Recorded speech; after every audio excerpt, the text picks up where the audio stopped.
सत्संगत जी, प्यार से कहना धन निरंकार जी। पिछले 3 दिनों से सभी महापुरुषों के वचनों को हम सभी ने जहाँ श्रवण किया और दिल में उतारने के लिए ये वचन किस तरह बहुत ही कल्याणकारी हर किसी के जीवन में इनके एक भाव कि कुछ भी हमने सुना हर कोई उसको अपने जीवन से रिलेट कर सकता था।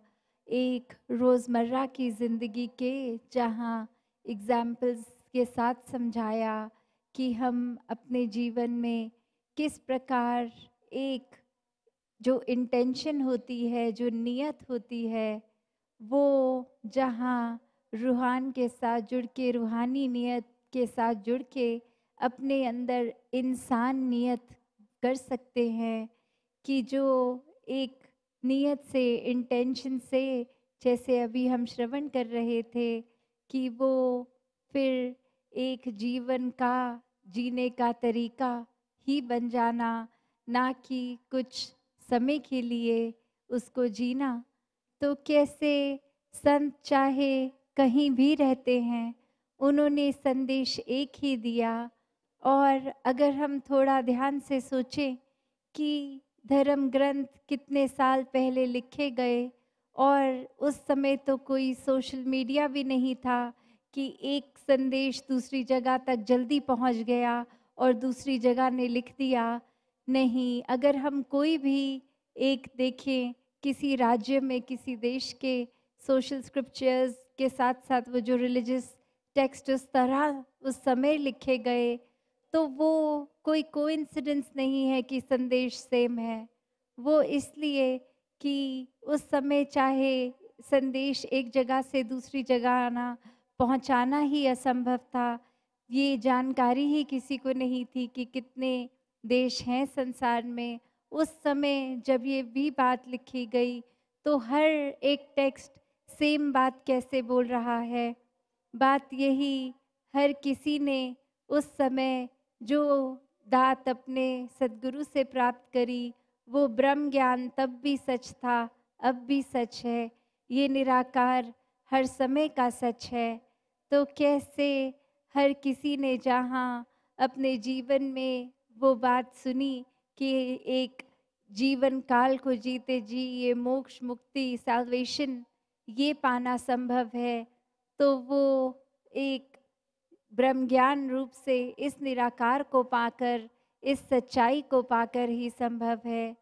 कैसे फिर जीते जी इंसान किसी मटीरियलिस्टिक चीज़ से नहीं जुड़ता, सिर्फ उसको उतना ही कि ये प्रभु ने इस्तेमाल के लिए दी है तो इसका अच्छा इस्तेमाल करें, इसको वेस्ट बर्बाद ना करें, इसके साथ एक बुरी नीयत से कोई काम ना लें। और फिर वही कि ये हाथ में है, किसी दिन अगले दिन नहीं भी है, कोई पदार्थ, कोई सामान, कोई पैसे, तो वो भी इस परमात्मा का ही एक देन था। आज है कल नहीं, जब चाहे प्रभु दे, जब चाहे ले। तो उससे हमारे मन की स्थिति में कोई बदलाव नहीं आना चाहिए, क्योंकि ये सारे सुख सुविधा संविधान ये हमारे जीतने जी के लिए है। और जीना फिर हर किसी को, जब हर समय इस परमात्मा के साथ है, इसको प्राप्त करके, इसको देख के, तो फिर वो साधन हो ना हो उसका भक्तों के जीवन पे कोई असर नहीं होता। वो तो फिर एक ये बात जान लेते हैं कि ये इम्पोर्टेंट नहीं है, सिर्फ एक फैसिलिटेट करता है जीने के लिए, सब कुछ ये नहीं है। तो जो इस सब कुछ, इस परमात्मा को जान लेते हैं, वो ही इस सोजी से जी सकते हैं। एक कहानी का सहारा लेके दासी अपनी बातें और रखना चाहेगी कि एक घर में 2 बच्चे और उनकी अब वो टीनेज लाइफ ख़त्म, पढ़ाई लिखाई ख़त्म, और उनके घर में पेरेंट्स ने ये सोचा कि इनको ज़िम्मेवार बनाया जाए, इनको एक ये दुनियावी चीज़ों को उनके सामने असली रूप में लाएं कि कैसे एक मेहनत करके ही जीवन चल सकता है। एक सिल्वर प्लेट में सिल्वर स्पून से खाकर नहीं कोई जीवन आगे बढ़ सकता है।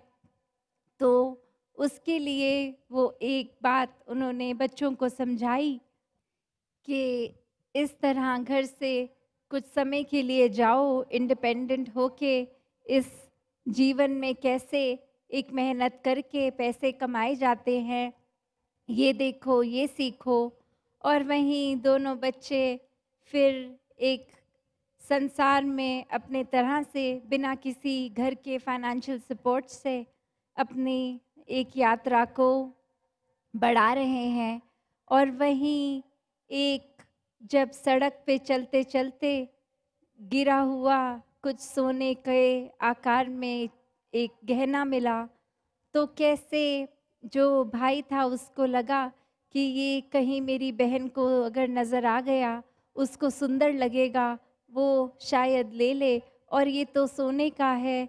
वो फिर मन में बात वही कि हमारी मेहनत का तो है नहीं, तो हमें अपनी जर्नी पे इसको सहारा नहीं बनाना, एक खुद एक अपनी मेहनत से पैसे कमाकर कुछ घर पे साबित करना है। तो कैसे वो उसको फिर मौका देख के कि नज़र आ रहा है, उस पे कुछ मिट्टी डाल रहा था, और वही उसकी बहन की नज़र पड़ी, ये क्या कर रहे हो, ज़मीन पे क्या हाथ से क्या कर रहे हो। और वो भाई कहता कि अगर सच बताऊं तो एक सोने का ज़ेवर मिल गया, और वो तुम्हारी नज़र उस पे ना पड़े कि तुम अपने शरीर पे पहन लो, या ये ख्याल लो कि कुछ मिल गया है तो इसी को पहली सीढ़ी एक बनाकर इसको बेच देते हैं, तो तुमसे छुपा रहा था। और वहीं वो बहन हंस पड़ती है कि मेरे लिए तो तुमने मिट्टी पे ही मिट्टी डाली है। जब ये बात समझ ली है कि एक उसको चीज़ चाहे महंगी है वो, पर जब हमारा ये लक्ष्य ही नहीं कि किसी चीज़ के साधन को अगर वो खुद मिल रहा है तो उससे अपने जीवन की एक सीढ़ी चढ़नी है, पर माता पिता ने ये उद्देश्य दिया था कि खुद से मेहनत करके ये करना है, तो मेरे लिए ये इम्पोर्टेंट थी भी नहीं। तुम मिट्टी को ही मिट्टी से ढक रहे थे, मुझे दिख भी जाता तो भी मैं वो ना उठाती। तो बात वही कि कैसे जहाँ संसार में जो ये समझ लेते हैं कि सामान सिर्फ तब तक ही लिए जब तक उसके साथ एक कोई ऐसी अटैचमेंट ना बन जाए कि वो नहीं है तो एक जीवन जिया ही नहीं जा सकता।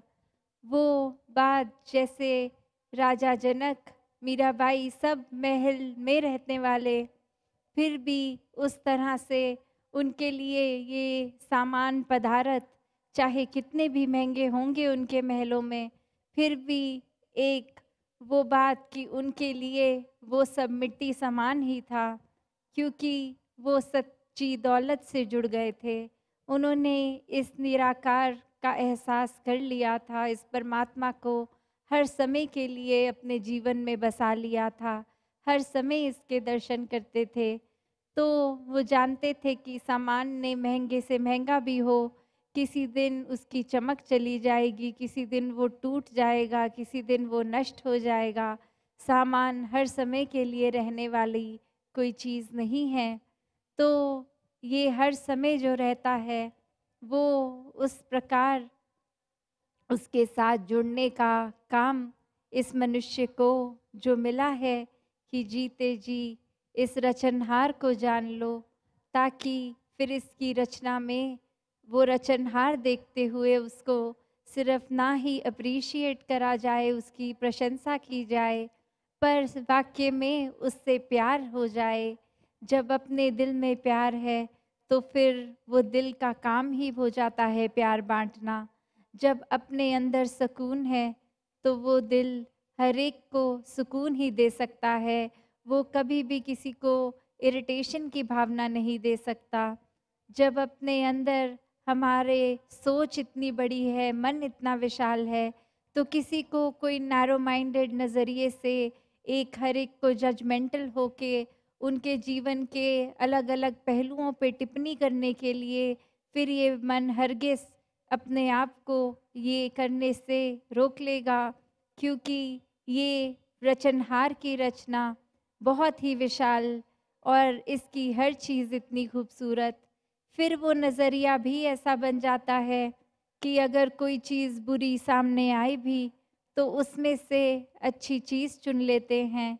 जैसे एक जो बात होती है, अगर कचरे का ढेर होता है तो कोई अगर उसमें जो अक्सर सड़क किनारे चलते हुए नज़र आते हैं कुत्ते या कोई और जानवर, वो कैसे उस कचरे में से अपने फ़ायदे की चीज़ वो खाना ढूँढ लेते हैं।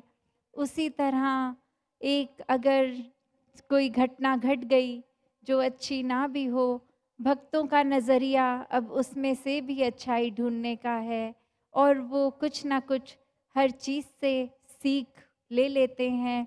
जैसे कुछ समय पहले जब कोरोना टाइम पे वो ऑनलाइन सत्संग का भी विषय कण-कण से शिक्षा ली कि कैसे हम जीवन में आए हैं तो हर चीज़ चाहे वो मटीरियलिस्टिक ही दुनिया क्यों ना हो, फिर भी उसके अंदर से ये शिक्षा निकाली जा सकती है, क्योंकि हर चीज़ का रचनहार ये परमात्मा ही है। और जब इस परमात्मा ने पूरी कायनात बनाई, उसने ही हर चीज़ अच्छा बनाया।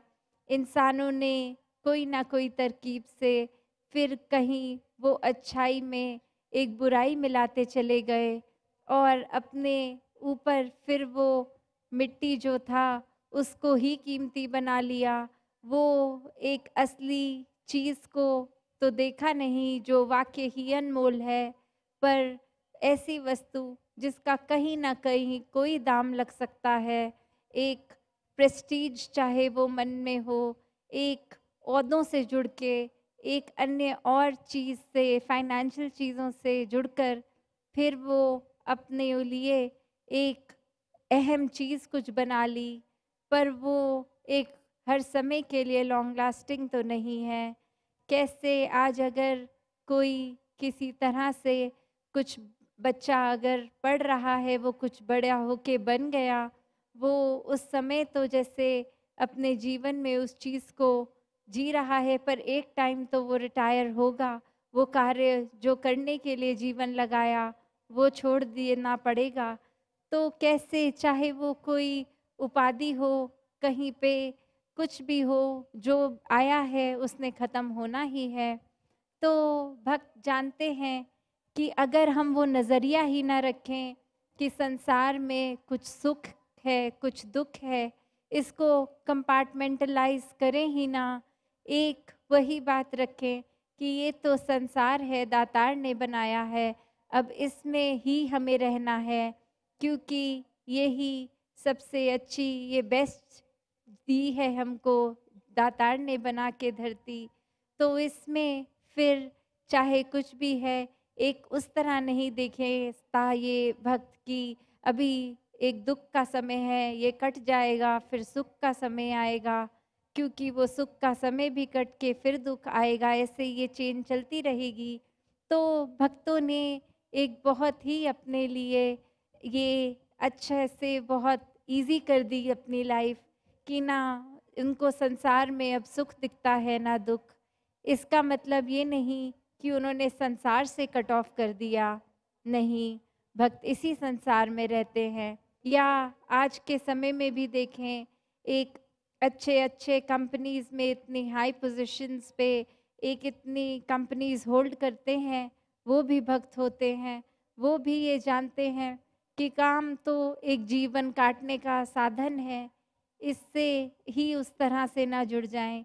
असली दात इस परमात्मा से जुड़े, फिर जीवन को सरल करने के लिए चाहे आज दातार ने जो बख्शा, उसका बेस्ट क्या उस यूसेज में ला सकते हैं, उससे इंतज़ाम करके अपने जीवन का जिया। या फिर कल साधन अगर वो परमात्मा ले भी ले, तो भक्त तो कभी हताश निराश नहीं होता, एक छोटी-छोटी उलझनों में खुद को नहीं बाँटता, क्योंकि इस भक्त के पास ब्रह्म ज्ञान है और जिसके पास ब्रह्म ज्ञान है, वो कभी मजबूर लाचार हो ही नहीं सकता, क्योंकि उसके पास तो पूरी कायनात है, उसके पास तो इस संसार का, इस ब्रह्मांड का मालिक है, एक हर समय की अमीरी है। तो कैसे फिर वो एक दौलत से नापी तुली गई अमीरी गरीबी एक संसार में भक्त नहीं देखता, ना ही कोई उस तरह की इच्छा रखता है।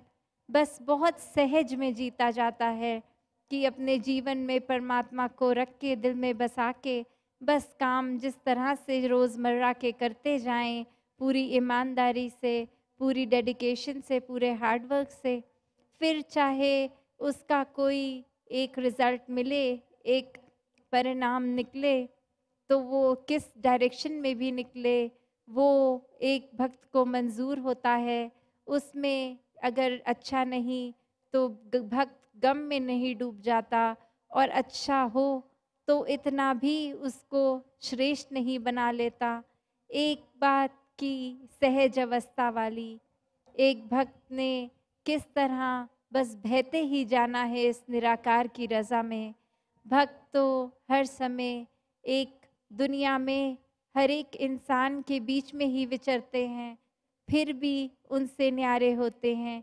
ये दुनियावी रंग उनके ऊपर नहीं चढ़ता, क्योंकि वो सच्चे रंग से अपने आप को रंग चुके हैं।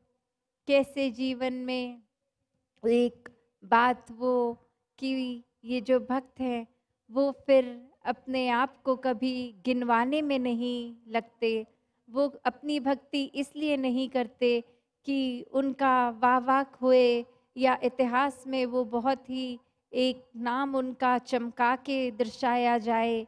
नहीं, वो भक्ति इसलिए कर रहे हैं क्योंकि परमात्मा से प्यार है, और वो रीज़न्स उनके करेक्ट हैं, ना कि कोई बाद में देखा-देखी कि ये एक इंसान पहले तो आर्थिक अवस्था ठीक नहीं थी, सत्संग जाने लगा और उसके जीवन में उपलब्धि आ गई, उसके जीवन में धन-दौलत आ गई, तो हम भी सत्संग से जुड़ जाते हैं, हमारे जीवन में भी ऐसा होगा।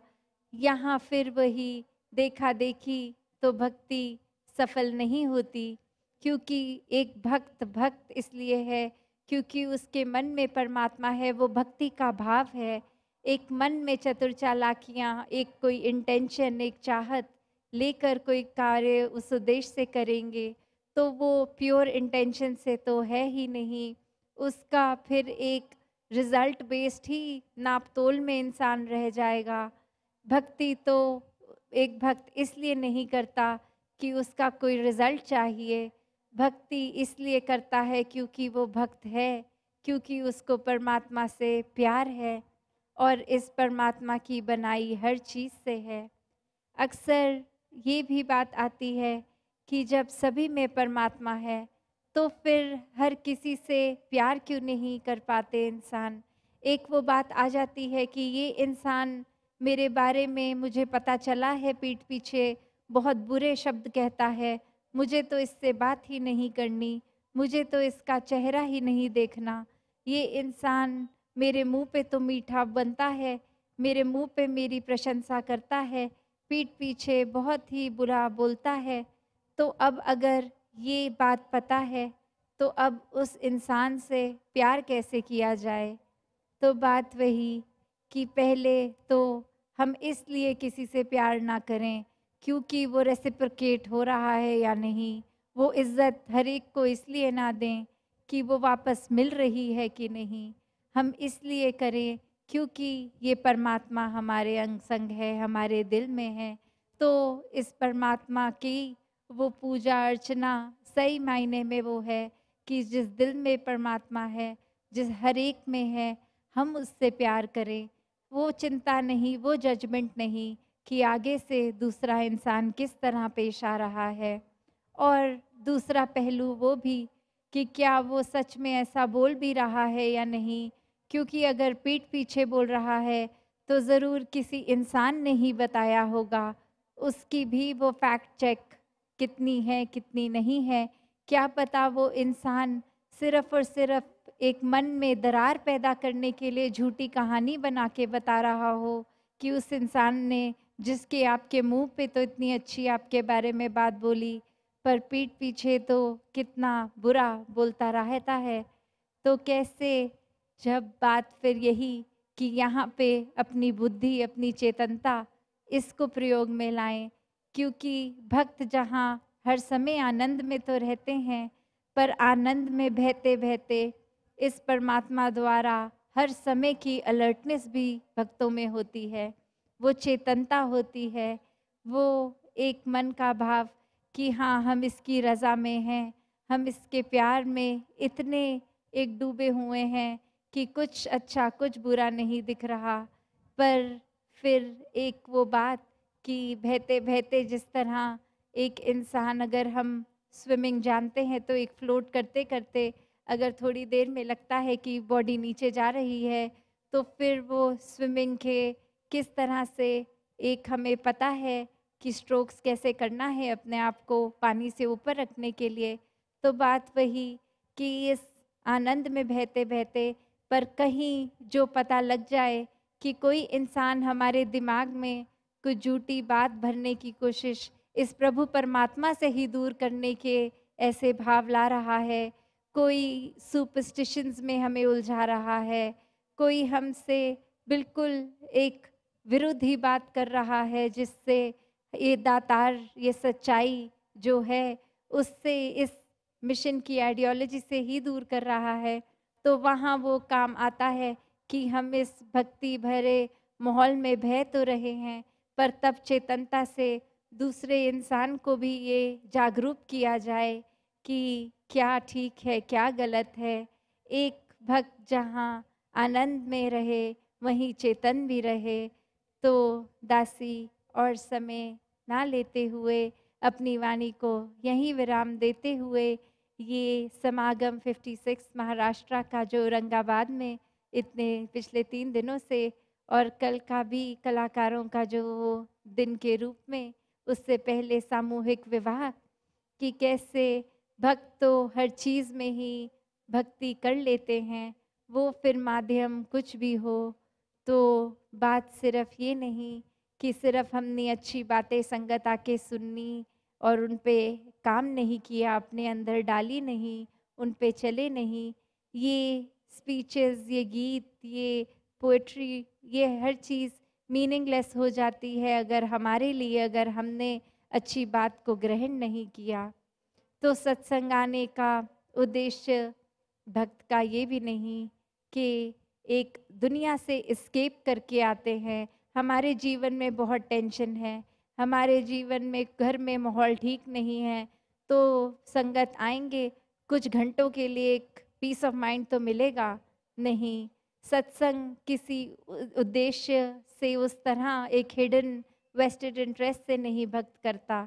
एक भक्ति है, एक सत्संग करने का मतलब संतों के वचनों को सिर्फ कानों तक नहीं, दिल में उतारना, अपनी असली जीवन को किस तरह अपना पाठ करके, एक घरों के माहौल खराब हैं तो उसको कैसे ठीक करने हैं।